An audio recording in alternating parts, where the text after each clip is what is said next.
ಏನಾಯ್ತು ನಿನ್ನ ಬೆಳಿಗ್ಗೆ? ಸರ್ ನಾನು ಅಲ್ಲಿ ಸೋಲಾರ್ ಆಫ್ ಮಾಡ್ಬಿಟ್ಟು ಈಚೆ ಬಂದ, ಆ ಕಡೆಯಿಂದ ಎಲ್ಲ ಬಂದ್ಬಿಟ್ಟು ಸರ್ ಒಂದೇ ಉಸಿರಿಗೆ ದಮ್ಮ ದಮ್ಮ ದಮ್ ದಮ್ಮನೆ. ನಾನು ಗಾಡಿ ಗಾಡಿ ಅಲ್ಲಿ ನಿಲ್ಲಿಸ್ಬಿಟ್ಟಿದ್ದೆ ಪಕ್ಕದಲ್ಲಿ, ಊರ್ ಚರ್ಕ್ ಓಡ್ಬಿಟ್ಟೆ.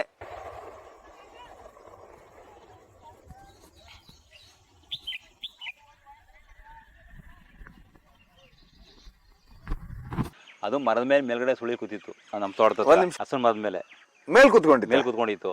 ನಾವು ಗೊತ್ತಿಲ್ಲ, ಹಿಂಗೆ ಒಂದು 2-3 ಜನ ಹೋದೋ. ನಾವು ತೋಟಕ್ಕೆ ನೀರು ಕಟ್ತಿದ್ದೋ. ಇದು ಮೇಲ್ಗಡೆ ಕೂತಿರೋ ನಮ್ಗೆ ಗೊತ್ತಿಲ್ಲ. ನಾನು ನೋಡಿಲ್ಲ, ಹರ್ಸಣ್ಣ ಗಮ್ಮನ್ ತದ್ಕೊಂಡು ಅಣ್ಣಾಗಿರ್ಬೋದು ಹತ್ತುವ ಅಂದ್ಬಿಟ್ಟು ಹೋಗಿ ಬ್ಯಾಟ್ರಿ ಹಾಕ್ಕೊಂಡು ಹೋಗಿ ರೊಂಬೆ ಹಿಡ್ಕೊಂಡು ಮೇಲೆ ಕೆರ್ರೂ ಅಂತ ಬಿಡ್ಕೊಬಿಡ್ತಾದೀವಿ. ನಾವು 3 ಜನ ಇದ್ವಲ್ಲ, ಆಟ ಹೊಡೆದ್ಬಿಟ್ಟು ಮಿಸಿ ಮನೆ ಒಳಕ್ಕೆ. ಯಾವುದು? ಕರಡಿ. ಎಲ್ಲಿ? ಮೇಲ್ಗಡೆ ಹಸನ ಮನೆ ಕೂತ್ಬಿಟ್ಟಿದೆ. ಏನಾಗುತ್ತೆ ನಿನ್ನೆ? ಸರ್ ನಾನು ಇಲ್ಲಿ ಗೇಟ್ ಆಫ್ ಮಾಡ್ಬಿಟ್ಟು ಈಚೆಗೆ ಬಂದ, ಆ ಕಡೆಯಿಂದ ಅತ್ಲಾಗೆ 4 ಕೊಡೋದು, ಇತ್ಲಾಗೆ 3 ಬಂದ್ಬಿಟ್ಟು. ಕಳೆದ 3 ವರ್ಷದಿಂದ ಚನ್ನಪಟ್ಟಣದಲ್ಲಿ ಆನೆ ಕಾರ್ಯಾಚರಣೆ ಪ್ರತಿ ವರ್ಷನೂ ನಡೀತಾ ಇದೆ. ವಿಶೇಷ ಅಂದರೆ ಮೊದಲು ಹಾಸನ, ಬೇಲೂರು ಈ ಭಾಗದಲ್ಲಿ ವಿಶೇಷ ಆನೆ ಕಾರ್ಯಾಚರಣೆ ನಡೀತಾ ಇತ್ತು. ಆದ್ರೆ ಇತ್ತೀಚೆಗೆ ಚನ್ನಪಟ್ಟಣದ ಈ ಎಲ್ಲ ಗ್ರಾಮಗಳಲ್ಲಿ ಈಗ ಆನೆಗಳ ಬೀಡೆ ಬಿಡ್ಬಿಟ್ಟಿದ್ದಾವೆ. ಹೀಗಾಗಿ ಇಲ್ಲಿ ಕಾರ್ಯಾಚರಣೆ ನಡೀತಾ ಇದೆ. ನನ್ನೊಟ್ಟಿಗೆ ನಾಗೇಶ್ ಅವರು ಇದ್ದಾರೆ, ಕೃಷಿಕರು. ಅವರೊಂದು ವಿಶೇಷ ಹೇಳ್ತಾರೆ, ನಮ್ಗೆ ಆಶ್ಚರ್ಯ ಅನ್ನಿಸ್ತು. ಒಂದು ಕಾಲದಲ್ಲಿ ಕರಡಿಗೆ ಹೆದರಿ ಅವರು ಸುಮಾರು, ಅಂದರೆ ಈ ಭಾಗದಲ್ಲಿ ಸುಮಾರು ಕರಡಿ, ಚಿರತೆ, ಹುಲಿ ಎಲ್ಲ ಇರ್ತವೆ. ಅದಾದ ನಂತರ ಕಳೆದ 9 ವರ್ಷದಿಂದ ಅಂತ ಹೇಳಿದರೆ ನೀವೆಲ್ಲ ಕೇಳಿರ್ತೀರ, ರೌಡಿ ರಂಗ, ಸಿದ್ಧ, ಮ್ಯಾಕೋ. ಇದಾದ ನಂತರ ಇನ್ನೊಂದು ಇವತ್ತಿನ ರಾಜ್ಯದ ಅತ್ಯಂತ ಖ್ಯಾತ ಆನೆ ಅಂತ ಹೇಳಿದ್ರೆ ಮಹೇಂದ್ರ, ಇದೇ ಭಾಗದ ಆನೆ, ಅವೆಲ್ಲ ಇದೇ ಭಾಗದ ಆನೆ. ಆ ತಂಡಗಳು ಶುರುವಾಗ್ತವೆ. ಈ ಶುರುವಾದ ನಂತರ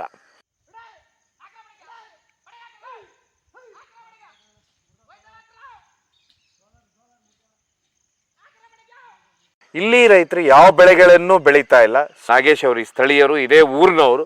ಯಾಕಂದ್ರೆ ಆನೆಗಳ ದಂಡ ಹೇಗಿದೆ, ಇವ್ರ ಮೇಲೇನೂ ಆನೆ ದಾಳಿ ಆಗುತ್ತೆ. ಹೀಗಾಗಿ ಅವ್ರ ಹತ್ರನೇ ಮಾತಾಡ್ತಾ ಹೋಗ ಬನ್ನಿ. ಇಲ್ಲಿ ಒಂದು ಕರ್ಫ್ಯೂ ತರ ಆಗ್ಬಿಟ್ಟಿದೆ ಏರಿಯಾದಲ್ಲಿ. ಸಂಜೆ 5 ಗಂಟೆ ಆದ ಕೂಡಲೇ ಎಲ್ಲರೂ ಮನೆ ಸೇರ್ತಾರೆ.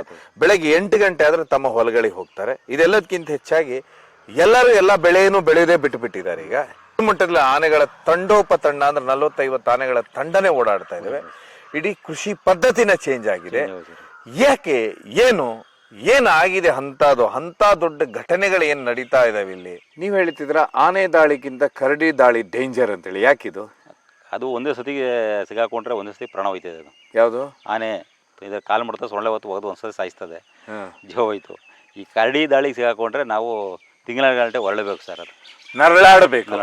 ಯಾವ ಭಾಗದಿಂದ ಬರುತ್ತಿಲ್ಲ ಕರಡಿ? ಕರಡಿ ಈ ಭಾಗದಿಂದ ಇಲ್ಲಿ ಒಂದು ಗುಡ್ಡೆ ಐತೆ ಸರ್, ಜಕ್ಕನಗಲ್ ಗುಡ್ಡೆ ಅಂತ ನೆನಪುರ ಪಕ್ಕ ಐತೆ. ಅಲ್ಲದೆ ಇಲ್ಲಿ ನಮ್ಮ ಗುಡ್ಡೆ ಒಳಗೆ ಒಂದು ಗವಿ ಐತೆ ಸರ್. ಅಲ್ಲಿ ಗವಿ ಐತೆ, ಒಳಗಡೆ ಗವಿ ಐತೆ, ಅಲ್ಲೂ ಗವಿ ಐತೆ. ಅಲ್ಲಿ ಒಳಗಡೆ ಸೇರ್ಕೊಂಡಿರ್ತೀವಿ ಸರ್. ಈಗ ಆಲೆ ಒಂದು 6-6:15 ಐತೆ, ಈಚೆ ಕಡೆ ಬಂದ್ಬಿಡು ಸರ್. ಅವು ಸಂಜೆ ಆ ಗವಿ ಒಳಗೆ ಯಾರಾದ್ರೂ ಹೋಗ್ತಾರೆ? ಅಲ್ಲಿ ಯಾರು ಹೋಗಲ್ಲ ಸರ್. ಇವತ್ತಿನವ್ರು ಯಾರು ಹೋಗಿಲ್ಲ. ತುಂಬಾ ದೊಡ್ಡ ಗವಿ ಇದೆ. ಅದು ಭಾರಿ ದೊಡ್ಡ ಗವಿ ಸರ್. ಕರಡಿ ಎಷ್ಟು ಕರಡಿ ಇದಾವೆ? ಕರಡಿ ನಮ್ಮ ಲೆಕ್ಕಾಚಾರಕ್ಕೆ ಮೊದಲೇ ಜೋರಾಗಿದೆ ಸರ್, ಈಗ ಕಡಿಮೆ ಆಗಿದೆ. ಯಾಕೆಂದರೆ ಅವಾಗೆ ಮಂದೆ ಹಿಂದೆ ಕಡಲೆಕಾಯಿ ಆಗ್ತದೆ. ನಾವು ಇಲ್ಲಿ ಹಂದಿ ದಾಳಿ ಜಾಸ್ತಿ ಆಯ್ತಲ್ಲ, ಕಡಲೆಕಾಯಿ ಬಿಟ್ಬಿಟ್ರು. ಈ ಆನೆ ಬಂದಮೇಲೆ ರಾಗಿ ಬಿಟ್ರು. ಹೀಗೆ ಏನೂ ಇಲ್ಲ ಸರ್ ಈಗ ಒಟ್ಟಿನಲ್ಲಿ. ಈಗ ಜನ ಇದು ಸ್ವಲ್ಪ ಉಪ್ಪಿನಲ್ಲಿ ಕಡ್ಡಿ, ಸ್ವಲ್ಪ ಸೀಮೆಯಲ್ಲಿ ಹಾಕ್ಕೊಂಡು ಸೀಮೆಸು ಹೇಳ್ಬಿಟ್ರೆ ಇನ್ಯಾವುದು ಇಲ್ಲಿ ಜನ ಏನು ಇದು ಮಾಡ್ತಾರೆ ಸರ್. ನಮ್ಮಲ್ಲಿ ಸುಮಾರು ಒಬ್ಬೊಬ್ಬ ಏನೇ ಕನಿಷ್ಠ ಅಂದರೂ 10ರಿಂದ 15 ಕಣಗ 18 ಕಣಗ 20 ಕಣಗ ರಾಗಿ ಬೆಳೀತಿದ್ರು. ಇವತ್ತು ಬರೀ ಒಂದು ಫಲ ರಾಗಿ ಯಾರು ಬೆಳಕಾಯ್ತಾ ಇಲ್ಲ. ಈ ಆನೆ ದಾಳಿ ಎಷ್ಟು ರಾಗಿ ಬೆಳೀತಾ ಇದ್ರು? 20 ಕಣಗ ಬೆಳೀತಾ ಸರ್. 25 ಕಣಗ ರಾಗಿ ಬೆಳೀತಾ ಇದ್ರು. ಈಗ ನಮ್ಮೂರಿನಿಂದ ಬೇರೆ ಕಡೆ ನಾವು ಹುಲ್ಲು ರಾಗಿ ನಾವು ಮಾರ್ತಿದ್ದೋ. ಈಗ ನಾವು ಬೇರೆ ಕಡೆಯಿಂದ ಹುಲ್ಲು ರಾಗಿ ತಗೋತಾ ಇದ್ವಿ. ಆಮೇಲೆ ಮತ್ತೇನು ಬೆಳೆಯೋದು ನಿಲ್ಸಿದ್ರು? ಅದೇ ರಾಗಿ ಬೆಳೆದು ನಿಲ್ಸಿದ್ರು, ಭತ್ತ ಹಾಕೋದು ನಿಲ್ಸಿದ್ರು. ಮುಸ್ಕುಂಜೋಳ ಅಂತ ಯಾರು ಅಂತ ಹಾಕೋದೆ ಸರ್. ಎಲ್ಲ ದನಗಳಿಗೆ ಚೆಲ್ಕೋತಿದ್ರು. ಇದೊಂದು ಸೀಮೋಲು ಬಂದಮೇಲೆ ಮುಸ್ಕುಂಜೋಳ ಬಿಟ್ಬಿಟ್ರು. ಯಾಕೆ ಬಂದು ತುಳಿದ ಮೇಲೆ ಎಲ್ಲ ಹಸುವಾಗಿ ತುಳಿದು ಬಿಟ್ಮೇಲೆ ದನ ಮೇಯ್ದಿಲ್ಲ ಸರ್. ಅದು ಆನೆ ಫಸ್ಟ್ ಮುಸ್ಕಿನ ಜೋಳದ ಮೇಲೆ ಭಾರಿ ಪ್ರೀತಿ ಅಲ್ಲ ಅದಕ್ಕೆ ಸರ್. ಅದು ಇನ್ನು ಎಳೆಯದಿದ್ದಾಗ ಭಾರಿ ತಿನ್ನುತ್ತದೆ, ತಿಂದಾಕ್ಬಿಡ್ತು ಸರ್. ಅದು ಏನಂದ್ರೆ ಅದು ತಿನ್ನೋದ್ಕಿಂತನೂ ಅದು ಬಾಯಿಗೆ ಒಂದಷ್ಟು ಸಿಕ್ಕಿದ್ರು ಕಾಲೇ ತುಳಿದ ಮೇಲೆ ಮುಗಿ ಸರ್. ಅದು ದನ ಮುಟ್ಟಿದಿಲ್ಲ ಸರ್, ಮೇಯ್ದಿಲ್ಲ. ಆಮೇಲೆ ನೀವು ಹೇಳಿದ್ರ ಕರಡಿ ಬಂದ ಮೇಲೆ ಯಾವ್ಯಾವ ಬೆಳೆ ನಿಲ್ಸಿದ್ರ? ಕರಡಿ ಬಂದಮೇಲೆ ಯಾವ ಬೆಳೆ ನಿಲ್ಸರಿ ಎಲ್ಲ ಬೆಳೆನೂ ಮಾಡ್ತಾಯಿದ್ರು. ಅದು ತಿಂದಷ್ಟು ತಿನ್ಕೊಳ್ಳೋದು, ಏನೋ ಒಂದು ಸ್ವಲ್ಪ ತಿನ್ಕೊಳ್ಳೋದು. ಒಳ್ಳೆ ನಾವು ಕಡಲೆಕಾಯಿ ಬೆಳೀತಿದ್ದು, ಕಡಲೆಕಾಯಿ ತಿನ್ನೋದು. ಅದು ಬಿಟ್ಟರೆ ಕಬ್ಬು ಹಾಕೋರು ಕಬ್ಬು ತಿಂತಿದ್ದು. ಹಲಸು ಮರದಲ್ಲಿ ಹಲಸಿನ ಹಣ್ಣಕ್ಕೆ ಪ್ರಿಯ. ನೀವು ಹಲಸಿನ ಮರ ಯಾಕೆ ಕಡಿದ್ರ? ಹಸು ಮರ ಇಲ್ಲಿ ಯಾಕೆ ಎಲ್ಲ ಕಡ್ದು ಬಿಟ್ಟು ಎಲ್ಲ ಓದೋಬಿಡಿ ಸರ್. ಎಲ್ಲ ಆನೆ ದಾಳಿಯಿಂದ ಸುಮಾರು ಆಲ್ ಮರ ಹೊಂಟೋದು ಸರ್. ಈಗ ಇವು ಹಸು ಮರ ಹೊಂಟೋದು. ಅಂದ್ರೆ ಹಲಸಿನ ಮರ ಅಂದ್ರೆ ಹಲಸಿದ್ರೆ ಅಷ್ಟೇ ಎಳಿಯುತ್ತೆ, ಆದ್ರೆ ಮರ ಏನು ಮಾಡೋದಿಲ್ಲ ಅಲ್ಲ. ಅದು ಮರ ಏನು ಮಾಡೋದು? ಹಲಸಣ್ಣಗೆ ಮಾತ್ರ ಅದೇ ಮಾವು ಮನ್ಸೂರು ನಾವು ಹೆಂಗೆ ಹತ್ತೀವಿ ಅದೇ ರೀತಿ ಹತ್ತಿ ಹಸನ ಕಿತ್ಕೋತೀನಿ ಸರ್. ಅದು ಕರಡಿ ಹಲಸು ಮರ ಹತ್ತಿ ಮನುಷ್ಯನ ತರ ಯಾಕೆ ಹತ್ಲಿಕ್ಕೆ ಸಾಧ್ಯ ಹೇಳಿ? ಕೆಳಗಿನ ಕಾಲು ನೆಲಕ್ಕಿಡುತ್ತೆ, ಇನ್ನೊಂದು ಕಾಲು ಮೇಲಿಡುತ್ತೆ, ಸೊಳ್ಳ ಮೇಲ್ ತಗೊಂಡೋಗಿ ಎಳ್ಕೊಳ್ಳುತ್ತೆ.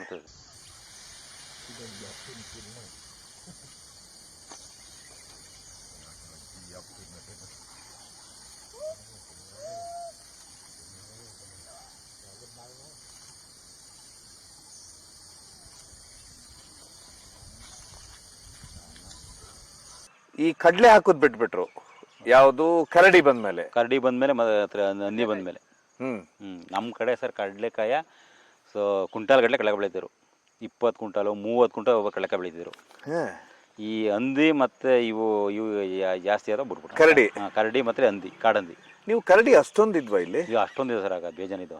ಈಗ ಕಡಿಮೆ ಆಗ್ಬಿಟ್ಟು. ಅದಾದ ನಂತರ ನೀವು ಚಿರತೆ ಹುಲಿ ಅಂದ್ರ ಏನ್ ಚಿರತೆ ಹುಲಿ ಕತೆ? ಚಿರತೆ ಹುಲಿ ಅಂದ್ರೆ ಬರೋದು ಈಗ ಹಿಂಗೆ ನಾವು ಹಿಂಗೆ ಸಣ್ಣ ಕರುಗಳು ಕಡೆ ಹಾಕ್ತೀವಿ ಸರ್, ಬಂದು ಮೇಲೆ ಬಿದ್ದು ತಿನ್ಬಿಡ್ದವು. ಚಿರತೆ ಚಿರತೆ ಹುಲಿ ಬರುದಿಲ್ಲ. ಹುಲಿ ತಿಂತದೆ ದೊಣ್ಣೆ. ಕಾಡಲ್ಲಿ ಯಾರು ದನ ಮೇಸಕಾಯಿ ಆಡುಗಳು ಮತ್ತೆ ಇವು ಮೇಸಕಾಯ್ತಿರ ಸರ್, ಬಂದು ದಾಳಿ ಮಾಡ್ತಾ ಇತ್ತು. ಈಗ ಅವೆಲ್ಲ ಕಡಿಮೆ ಕಂಟ್ರೋಲ್ ಆದ ಸ್ವಲ್ಪ ಸ್ವಲ್ಪ. ಈಗ ಎಷ್ಟು ವರ್ಷ ಆಯ್ತು ಈಗ ಅದು ಕಮ್ಮಿ? ಅದು ಈಗ ಆನೆ ಬಂದ್ಮೇಲೆ ನಾವು ಕಂಟ್ರೋಲ್ ಸರ್, ಅವು ಒಟ್ಟಿನಲ್ಲಿ ಆನೆ ಬಂದ್ಮೇಲೆ ನಾವು ಕಂಟ್ರೋಲ್. ಚಿರತೆ ಐತೆ ಸರ್, ಚಿರತೆ ಐತೆ, ಆದರೆ ಈಗ ಜಾಸ್ತಿ ಇದೆ ಆನೆದೇ ಭಯ ಜನಕ್ಕೆ ಆಗ್ಬಿಟ್ಟಿದೆ. ಆನೆ ಭಯ. ಒಟ್ಟು ಎಷ್ಟು ಅಂತ ಹೇಳಿದ್ರೆ ಅಂದ್ರೆ ಈಗ ಕೊನೆಯದಾಗಿ ಏನ್ ಬೆಳೆ ಮಾಡ್ತಾ ಇದ್ದಾರೆ ಈ ಭಾಗದಲ್ಲಿ? ಈ ಭಾಗದಲ್ಲಿ ರೇಷ್ಮೆ ಬೆಳೆ, ಇದು ಸೀಮೆ ಹುಲ್ಲು ಎಡ್ಬಿಟ್ರಿ ನಾನು ಇನ್ನೇನು ಮಾಡ್ತಾರೆ ಸರ್ ಜನಗಳು, ಏನು ಆಗ್ತಾ ಇಲ್ಲ. ನಾನೇ ಸುಮಾರು ಒಂದು ಏನೇ ಕನಿಷ್ಠ ಅಂದ್ರೆ ಒಂದು 15 ಕಣಕ್ಕೆ ರಾಗಿ ಬೆಳೀತಾ ಇದೆ. ಸತಿ ಇಲ್ಲಿ ಯಾರೋ ಏನಾಯ್ತು ಅಂತ ಕೊಡಲಿಲ್ಲ, ಅದು ಅನವಶ್ಯಕ್ಕೆ ಬೆಂಕಿ ಬಿದ್ದೈತೆ ಎಡ್ಮೇದಾಗುವೆ. ಅವತ್ತು ರಾಗಿ ಹಾಕೋದು ಬೂಟೆ ಅಷ್ಟೊತ್ತು ಆನೆನೂ ಬಂದಿದ್ದು. ಅವತ್ತಿಂದ ಇವತ್ತಿನವರೆಗೆ 6 ವರ್ಷ ಆಯ್ತು ರಾಗಿ ಹಾಕಿ ನಾನು. ಆನೆ ಬಂದ್ಮೇಲಂತೂ ನಾವು ಈ ಮಾಡೋದಿಲ್ಲಂತೂ ಏನು ಹಾಕೋಕೆ ಹೋಗೋದ ಸರ್. ಏನು ಮಾಡ್ತೀರಿ ಜೀವನಕ್ಕೆ? ನಿಮ್ಮ ಅದಕ್ಕೆ ರಾಗಿ ಕೊಂಡ್ಕೋಬೇಕು, ಅಕ್ಕಿ ಕೊಂಡ್ಕೋಬೇಕು, ಪ್ರತಿಯೊಂದು ಕೊಂಡ್ಕೋಬೇಕು. ರೇಷ್ಮೆ ಬೆಳಿತೀವಿ, ತೊಗೊಂಡೋಗಿ ಮಾರ್ಕೆಟ್ಗೆ ಹಾಕ್ತೀವಿ, ಆತಲ್ಲಿ ಬಂದಲ್ಲಿ ನಾವು ತಗೊಂಡು ಕೊಂಡ್ಕೊತೀನಿ ಸರ್ ಅಷ್ಟೇ. ಇದು ಮೇಯ್ಕೊಂಡ್ರೆ ಅದು ಇಲ್ಲ ನಮಗೆ. ನಾವು ಎಲ್ಲ ರಾಜಕೀಯದವ್ರ ಹತ್ರನೂ ಬೇಡ್ದೋ ಏನೂ ಆಗಿಲ್ಲ. ಕರಡಿ ಅಷ್ಟು ಡೇಂಜರಸ್ ಆಗಿ ದಾಳಿ ಮಾಡುತ್ತಾ? ಮಾಡ್ತಾ ಸರ್, ಅದು ಡೇಂಜರ್. ಆದ್ರೆ ಯಾರನ್ನೂ ಇವತ್ತಿನವ್ರಿಗೆ ಏನು ಹೊಡೆದಿಲ್ಲ. ಅರೇಟು ಎಲ್ಲ ಬಚಾವ ಸರ್, ಪರಿಚಯ ಇರೋದು. ಅದು ನೀವು ಅಂದ್ರೆ ಕಣ್ಣಾರೆ ನೋಡಿದ್ದೀರಾ? ನೋಡಿ ಸರ್ ಅದನ್ನ. ಹೇಗೆ ನಾವು ಒಂದ್ಸರಿ ಏನಾಯ್ತು ಸರ್ ಅಂದ, ಅದು ಮರದ ಮೇಲೆ ಮೇಲ್ಗಡೆ ಸುಳಿ ಕೂತಿತ್ತು ನಮ್ಮ ತೋಟದ ಹಸನ್ ಮರದ ಮೇಲೆ ಕೂತ್ಕೊಂಡಿತ್ತು. ನಾವು ಗೊತ್ತಿಲ್ಲ, ಹಿಂಗೆ 1-2-3 ಜನ ಹೋದೋ. ನಾವು ತೋಟಕ್ಕೆ ನೀರು ಕಟ್ತಿದ್ದೋ, ಇದು ಮೇಲ್ಗಡೆ ಕೂತಿರೋ ನಮ್ಗೆ ಗೊತ್ತಿಲ್ಲ. ನಾನು ನೋಡಲ್ಲ ಅರ್ಸಣ್ಣ ಗಮ್ಮನ್ ತಗೊಂಡು ಆಗಿರ್ಬೋದು ಹತ್ತುವ ಅಂದ್ಬಿಟ್ಟು ಹೋಗಿ ಬ್ಯಾಟ್ರಿ ಹಾಕ್ಕೊಂಡು ಹೋಗಿ ರೊಂಬೆ ಹಿಡ್ಕೊಂಡು ಮೇಲೆ ಕಿರ್ರೂ ಅಂತ ಬಿಡ್ಕೊಬಿಡ್ತದೀ. ನಾವು 3 ಜನ ಇದ್ವಲ್ಲ, ಆಟ ಹೊಡೆದ್ಬಿಟ್ಟು ಮಿಸಿ ಮನೆ ಒಳಕ್ಕೆ. ಇದು ರಾತ್ರಿ ರಾತ್ರಿ ಬಿದ್ದು ಎದ್ದು ಬಿಡ್ತು. 12 ಗಂಟೆಗೆ ಕರೆಂಟ್ ಕೊಡುವ ಸರ್. 12 ಗಂಟೆಯಿಂದ ಬೆಳಗಿನ ಜಾವ 6 ಗಂಟೆವರೆಗೂ ಕರೆಂಟ್ ಕೊಡ್ತಿರು. ಎಲ್ಲಿ? ಹೊಲಕ್ಕೆ, ತೋಟಕ್ಕೆ. ಈ ಕಡೆ ಹಿಂಗೆ ರೇಷ್ಮೆ ಕಡೆಗೆ ಕುಪ್ಪಿ. ಆಗ ಈಗಿನಂಗೆ ಹೆಚ್ಚಿಗೆ ಇದಿರಲ್ಲ ಸರ್. ಈಗೆಲ್ಲ ಬ್ಯಾಟ್ರಿ ಪಾಟ್ರಿ ಅವು ಚಾರ್ಜರ್ ಏನೋ ಹಾಕೊಂಡು ಹೋಗ್ತಿದ್ವು. ಅವಾಗ ಕುಪ್ಪಿ ಸೀಮೆಣ್ಣೆ ಬಿಟ್ಕೊಂಡು ಇಷ್ಟಪ್ಪ ದೊಡ್ಡ ಕುಪ್ಪಿಗಳಿಗೆ ಬತ್ತಿ ಹಂಗೆ ಹಾಕ್ಬಿಟ್ಟು ಬತ್ತಿ ಎಳ್ಕೊಂಡು ನೀರು ಕಟ್ಟಕ್ಕೆ ಹೋಗ್ತಿದ್ದೋ. ಇದು ಮೇಲ್ಗಡೆ ಕೂತಿತ್ತು ಮರ. ಆಗ ಮಳೆಗಾಲ ಚೆನ್ನಾಗಾಗೋದು, ಸೊಪ್ಪು ಗಟ್ಕೊಬಿಟ್ಟಿತ್ತು ಮರ. ಇದು ಮೇಲ್ಗಡೆ ಸುಳಿಲೋಗಿ ಕುತ್ಕೊಬಿಡೋದು, ಹಣ್ಣ ಕಿತ್ಕೊಂಡು. ಯಾವುದು? ಕರಡಿ. ಎಲ್ಲಿ? ಮೇಲ್ಗಡೆ ಹಸುಮರ ಕೂತ್ಬಿಟ್ಟಿದೆ, ಹಲಸಿನ ಮರದಲ್ಲಿ ತಿಂತಾ ಇದೆ. ತಿಂತಾ ಇದೆ. ನಮ್ಗೆ ಗೊತ್ತಿಲ್ಲ. ನಾವು ಹೋಗ್ತೀವಿ, ಹೋಗ್ಬಿಟ್ಟು ಗಮ್ಮಂತ ಅದೇ ಹತ್ತು ಬಿಡ್ಬೇಕಾದ್ರೆ ಏನ್ಬಿಟ್ಟು ಅದು ಕಟ್ ಮಾಡಿದ್ರೆ ಗಮ್ಮಂತ ಇದೆ. ಯಾವ್ದು ಹೇಳಿ? ಅದು ಮಾಮೂಲಿ ಏನು ಮಾಡೋದು ಸರ್, ಅದು ಕೆಳಗೆ ಕಿಳಿಲ್ಲ. ತೊಟ್ಟು ಉದ್ದಾಗಿತ್ತಲ್ಲ, ತೊಟ್ಟು ಬೇರೆ ಕೆಲ ಕಿತ್ಕೊಂಡು ತಿಂತಾ ಇದೆ. ನಾವು ನೋಡ್ಕೊಳ್ಳಿಲ್ಲ. ಹೋಗಿ ರೊಂಬೆ ಹಾಕ್ಬೇಕು ಹತ್ಬೇಕಲ್ಲ ಅಂದ್ಬಿಟ್ಟು ಬ್ಯಾಟ್ರಿ ಹಾಕಿದ್ದೀನೋ ಬಳಗ ಸರ್ಕಂತಕ್ಕಳ ಯಾವ ಪಕ್ಷಿ ಇರಬೇಕು ಅಂದ್ಬಿಟ್ಟು ಬ್ಯಾಟ್ರಿ ಹಾಕಿದ್ದು ಮೇಲೆ ತಿಂತದೆ. ಯಾವಾಗ ಬರ್ಸೋದು ಅವಾಗ ಏನು ಕಾಣುತ್ತೆ ಕಣ್ಣ? ಇಲ್ಲ, ಪೂರ್ತಿ ಹಿಂಗೆ ಕೂತಿತ್ತಲ್ಲ ಹಂಗೆ ಬಬ್ಬ ಅಂತದ. ಅದು ಬಬ್ಬು ಅಂತ ಬಡ್ಕೊತದೆ. ಅದೇ ಬಡ್ಕೊಬಿಡ್ತು. ನಾವ್ಯಾಗ ಹಿಂಗೆ ಮಾಡ್ಕೊಂಡು ಬಡ್ಕೊಂಡಿದ್ದೆ. ನಾವಾಗ ಅದು ಬಡ್ಕೋತು, ನಮ್ಮ ಭಯ ಆಯ್ತು. ನಾವು ಸೈಡ್ ಅದು ಹೆಂಗೆ ಕೇಳಿತು ದಬ್ಬು ನೆಗೆದು ಆಟ ಹೊಡೆದು. ನಿಮ್ಗೆ ದೆವ್ವ ಇದೆ ತರಿಸಲಿಲ್ವಾ ಫಸ್ಟಿಗೆ? ಗೊತ್ತಾಗೋದು ನೋಡ್ಕೊಂಡು ಕರಡಿ ಅಂತ ನೋಡ್ಕೊಬಿಟ್ರೆ ಸರ್. ಅದು ನಾವು 2 ಸರಿ ಕರಡಿ ದಾಳಿ 2 ಸರಿ ತಪ್ಪಿಸ್ಕೊಂಡಿದ್ದೀನಿ. ಮತ್ತೊಂದ್ಸರಿ ಯಾವಾಗ? ಮತ್ತೊಂದ್ಸರಿ ಹಿಂಗೆ ತೋಟಕ್ಕೆ ನೀರು ಕಟ್ತಾ ಇದ್ದೋ. ನಾವು ಗೊತ್ತಿಲ್ಲ, ತೋಟದೊಳಗೆ ಹಿಂಗೆ ಸೈಡ್ ಸೊಪ್ಪಿತ್ತು. ಆಗ ಈಗಿನಂಗೆ ಎಲ್ಲ ನಾವು ಕೂದು ಮೇಯಿಸ್ತೀವಿ ಸೊಪ್ಪ. ಆಗ ಕಡ್ಡಿಲಿ ಹಿಂಗೆ ಕಿಳ್ತಿದ್ದೋ, ಫುಲ್ ಕಡ್ಡಿ ಉದ್ದ ಆಗ್ಬಿಡ್ತಿತ್ತು. ಕೈಲಿ ಕಿತ್ತಿ ಮೋದಲ್ಲಿ ಕಿತ್ಕೊಂಬಂದು ಸೊಪ್ಪು ಹಾಕ್ತಿದ್ದೋ. ಅದಕ್ಕೆ ರೇಷ್ಮೆಳಿಗೆ. ಈಗೆಲ್ಲ ನಾವು ಕಡ್ಲಿ ಕುಯ್ಕೊಂಡ್ಬಿಡ್ತೀವಿ. ಇದನ್ನ ಇದು 1 ತಿಂಗಳಾಯ್ತು ಅಂದ್ರೆ ಕೂದಿ ಹಾಕ್ತೀವಿ. ಆಗ ಕೈಲಿ ಬಿಡ್ಸ್ಕೊಂಡ್ಕೊಂಡ್ಬಿಡ್ತಿದ್ದೋ. ಈಗ ಈ ಕಡೆಯಿಂದ ಆ ಕಡೆ ಕಾಣ್ತಿರಲ್ಲ ಸೊಪ್ಪು ಬಂದ್ಮೇಲೆ. ಎತ್ತರಾಗಿರೋದು ನಾವ್ ಹಿಂಗೆ ತೋಟದೊಳಗೆ ನುಗ್ಗೋದು, ಕರೆಕ್ಟಾಗಿ ಅಪೋಸಿಟ್ ಬಂತು. ಆಗ 2-3 ಜನ ಜೊತೆಲೆ ಇದ್ದು. ಒಬ್ಬ ಇದ್ರೆ ಕಷ್ಟ ಆಯ್ತಿತ್ತು. ಯಾವಾಗ ಆ ಕಡೆಯಿಂದ ಅವ್ರು ಕಿರ್ಚ್ಕೊಂಡು ಈಗ ಕಿರ್ಚ್ಕೊಂಡು ಪಾಠ ಹೊಡ್ಬಿಡ್ತದೆ. ಮತ್ತೆ ದಾಳಿ ನಾವು ಗಲಾಟೆ ಮಾಡಿದಾಗ ಎದುರ್ಕೊಬಿಡ್ತದೆ. 2 ಸಾರಿ ಅದು ದಾಳಿ ನಾವು ಇದಾಗಿದೆ. ಚಿರತೆ ಯಾವತ್ತಾದ್ರೂ ನಿಮಗೆ? ಚಿರತೆ ಅಂದರೆ ಸಿಕ್ಕದ ಎದುರುಗಡೆ ಅದೇನು ಮಾಡಿಲ್ಲ ಬಿಡಿ, ಪಾಡಿ ಹೊರಟೋಯ್ತು. ಅದು ಪಾಡಿ ಹೊರಟೋಯ್ತು ಸರ್. ನಮ್ಮ ಹುಲಿನೂ ಅಷ್ಟೇ. ತೋಟದ ನಾವು ಸುಮಾರಾಗ ಹುಲಿ ಕರಡಿ ಇವೆಲ್ಲ ನೋಡಿದ್ವಿ. ಕ್ರಮೇಣ ಕರಡಿಗೆ ಹೆದರಿ ಒಂದು ಬೆಳೆಯನ್ನ ನಿಲ್ಲಿಸ್ತೀರಾ. ಅದಾದ ಮೇಲೆ ಈಗ ಆನೆ ಬಂದ ಮೇಲೆ ಎಲ್ಲಾನು ನಿಲ್ಲಿಸ್ಬಿಟ್ರೆ, ಕೃಷಿನೇ ನಿಲ್ಲಿಸ್ಬಿಟ್ರೆ.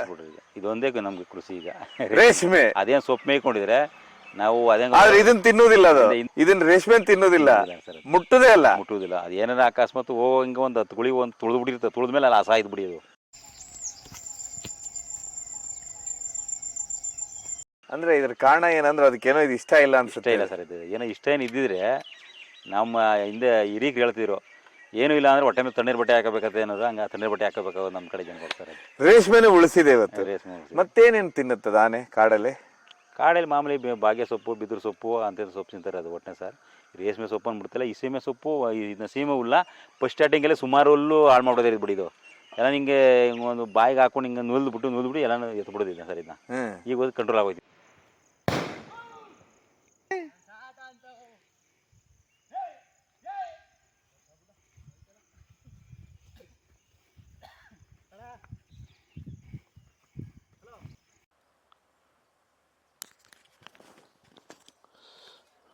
ಇದೆ ಅಜ್ಜೆ.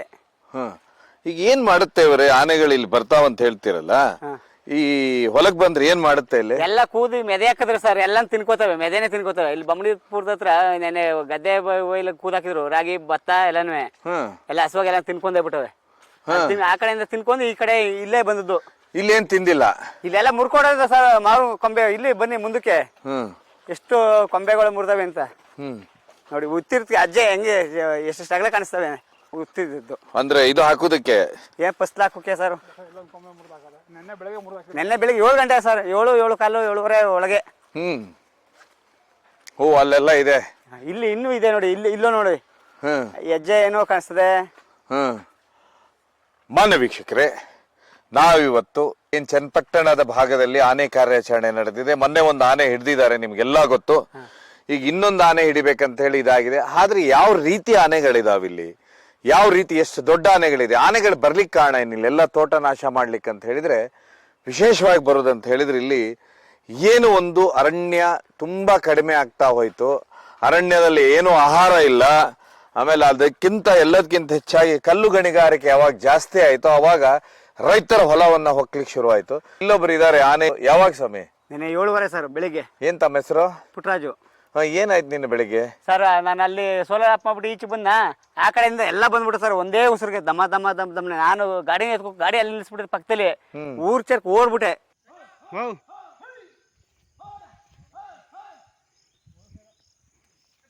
ಹಂಗ್ಮುನಾಗೆ 4 ಏನೋ ಬಂದು, ಈ ಕಡೆ 3 ಬಂದ್ಬಿಟ್ಟು ಅಲ್ಲಿ ಅಲ್ಲಿ ಕೊಂಬೆ ಮುರಿದಾಗ್ತ ಅಲ್ಲಿ.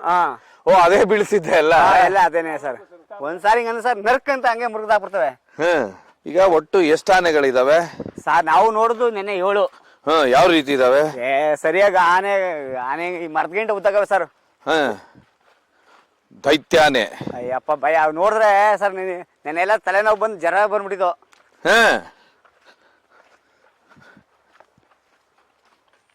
ಈ ಕಡೆಯಿಂದ ಬರ್ತಾ ಇದ್ದ ಸರ್. ನನ್ನೊಂದಿಗೆ ಪುಟ್ಟರಾಜ್ ಅವರು ಇದ್ದಾರೆ ಅಂತ ಹೇಳಿದ್ರೆ ಸ್ವಲ್ಪರಲ್ಲೇ ತಪ್ಪಿಸ್ಕೊಳ್ತಾರೆ. ಏನಾಗುತ್ತೆ ನಿನ್ನೆ? ಸರ್ ನಾನು ಇಲ್ಲಿ ಗೇಟ್ ಅಪ್ ಮಾಡ್ಬಿಟ್ಟು ಈಚೆಗೆ ಬಂದ, ಆ ಕಡೆಯಿಂದ ಅತ್ಲಾಗೆ 4 ಕೊಡೋದು, ಇತ್ಲಾಗೆ 3 ಬಂದ್ಬಿಟ್ಟು ನಾನ್ ಗಾಡಿ ಅಲ್ಲಿ ನಿಲ್ಸಿದೆ. ನಾನು ಓಡ್ಬಿಟ್ಟೆ ಸರ್ ಭಯಾಗೆ. ಅಲ್ಲ 3 ಎಲ್ಲೋದು? 3 ಹಿಂಗ್ ಬಂದು 4 ಅಲ್ಲೋದು. ಒಂದೊಂದು ಗಾತ್ರ ಇಷ್ಟಪ್ಪ ಹೊಟ್ಟೆ. ಎಷ್ಟು ದೊಡ್ಡದ? ದೊಡ್ಡದು ಸರ್, ಅರ್ಧ ತೆಂಗಿನ ಮರದ್ದು ಹಿಂಗ್ ನೋಡ್ಬೇಕಿತ್ತು, ಹಂಗ್ ಕಾಣಿಸ್ವು.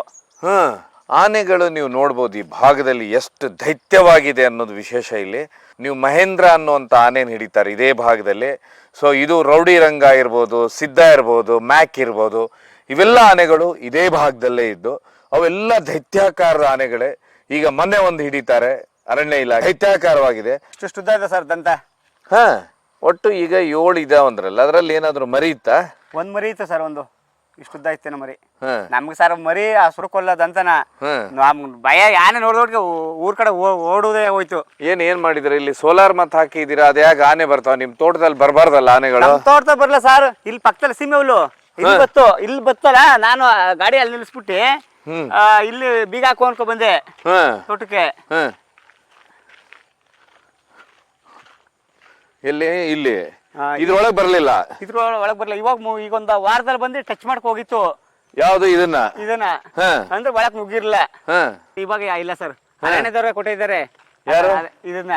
ಯಾರು ಕೊಟ್ಟಿದ್ದಾರೆ? ಅರಣ್ಯ ಇಲಾಖೆಯವರು. ಅರಣ್ಯ ಇಲಾಖೆಯವ್ರು ಕೊಟ್ಟಿದ್ರು ಅವಾಗ. ಇವಾಗ ನೆನ್ನೆ ಬೆಳಿಗ್ಗೆ ಕರೆಕ್ಟಾಗಿ 7:30 ಇಲ್ಲೂ ಅಜ್ಜೆಗಳವೆ, ಬನ್ನಿ ತೋರ್ತೀನಿ. ಇಲ್ಲೊಂದ್ 3, ಇಲ್ಲೊಂದ 4. ನೆನ್ನೆ ಬೆಳಿಗ್ಗೆ 7 ಇಲ್ಲಿ ಅಜ್ಜೆಗಳು ಸರ್. ನಿಮ್ ಟೆಕ್ನಾಲಜಿ ಪ್ರಕಾರ ವಾಪಸ್ ಹೋಯ್ತವೆ ಅಂತಾರೆ, ಎಲ್ಲೋ ಹೋಗ್ತವೆ. ಈಗ ಎಷ್ಟು ವರ್ಷದಿಂದ ಆನೆಗಳು ಬರ್ತಾವ ಇಲ್ಲಿ? ಏನು ಕಮ್ಮಿ 10 ವರ್ಷದ ಮೇಲೆ. ಕಾರಣ ಏನು? ಕಾರಣ ಕಾಡಲ್ಲಿ ಆಹಾರ ಸಿಗ್ತಾರ, ಇಲ್ಲಿ ಮಾಮೂಲಿ ಆಹಾರ ಹುಡುಕ ಬರ್ತವೆ, ಇಲ್ಲಿ ತಿನ್ಕೊ ಹೋಯ್ತವೆ. ಆಹಾರ ಸಿಗ್ತದೆ ಅದರಿಂದ. ಆಮೇಲೆ ನಮಗೆ ಕಾಡು ನಿಯರು. ನೀವು ಸಂಪೂರ್ಣವಾಗಿ ಈ ಪ್ರತಿಯೊಂದು ಆನೆನೂ ಒಂದು ಬಿಡಾರ ಮಾಡ್ದಂಗೆ ಮಾಡಿ ನೀವು ಅವನ್ನ ಕೂಡಾಕಿದ್ರೆ ಮಾತ್ರ ನಮ್ಗೆ ಸೇಫ್ಟಿ. ನೀವು ಸುಮ್ಮನೆ 1-2 ಆನೆ ಹಿಡ್ಕೊಂಡು ಹೋಗೋದು, ತಿರ್ಗಿ ಇನ್ನೂ 5-6 ಇಲ್ಲೇ ಉಳ್ಕೋತವೆ. ಅವು ದಾಳಿ ಮಾಡ್ತವೆ, ತೆಂಗು ಮರಗಳು ಕಿದಾಕ್ತವೆ, ಜೋಳ ಹಾಳು ಮಾಡ್ತದೆ.